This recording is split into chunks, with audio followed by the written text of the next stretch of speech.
بسم اللہ الرحمن الرحیم وَأَنَّ الْمَسَاجِدَ لِلَّهِ فَلَا تَدْعُوا مَعَ اللَّهِ أَحَدًا۔ اللہ نے ارشاد فرمائے کہ مساجد میں رب کریم دے گھر رہن، فلا تدعو مع اللہ احدا، اللہ ارشاد فرمے دے کہ اس دے اندر عبادتی میں رب دی کیتی ونے۔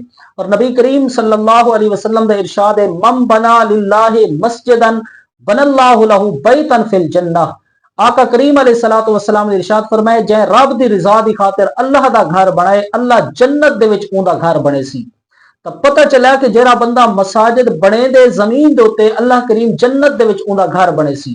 یہ مساجد دی شان، اور جیڑا بندہ مساجد کو آباد کریں دے حقیقتاً رب دی رضا دی خاطر آباد کریں دے، حقیقتاً رب دا بندہ ہے، رب رسول دے حکم دے فرمان دے مطابق اپنی زندگی کو بسر کریں دے۔ مولا علی رضی اللہ تعالی عنہ کو بھی روایت ہے کہ آپ فرمانے نبی پاک علیہ الصلوۃ والسلام نے ارشاد فرمایا کہ یا علی ایک وقت آسی، دور آسی کہ مساجد آباد ہو سن پر ہدایت تو خالی ہو سن۔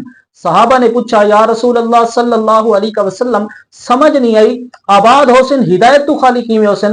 نبی پاک علیہ السلام نے ارشاد فرمایا کہ مساجد دے اندر لیٹنگ بھی ہو سی، پانی دا انتظام بھی ہو سی، ہر طرح دی سہولیات مساجد دے اندر ہو سی، لیکن اس تو باوجود مساجد دے اندر نمازی کوئی نہ ہو سن، مساجد دے وچ تلاوت قرآن کرن والے کوئی نہ ہو سن، مساجد دے وچ ذکر و اذکار کرن والے کوئی نہ ہو سن، مساجد کو آباد کرن والے لوگ کوئی نہ ہو سن۔ فرمایا کہ آباد ہو سن لیکن ہدایت تو خالی ایویں ہو سن کہ مساجد دے وچ پڑھن لے کوئی نہ ہو سن۔ تو سا کو چاہیے کہ اساں رب کریم دے گھر کو آباد کروں، مسجد دے وچ بیٹھ کے قرآن مجید دی تلاوت کروں، ذکر و اذکار کروں، تاکہ ساری دنیا بھی سنورے، ساری قبر بھی سنورے، ساری آخرت بھی سنورے۔ اللہ دی بارگاہ دے اندر دعا ہے کہ اللہ کریم اپنا گھر سکو آباد کرن دی توفیق عطا فرماوے۔ وما علینا الا البلاغ المبین۔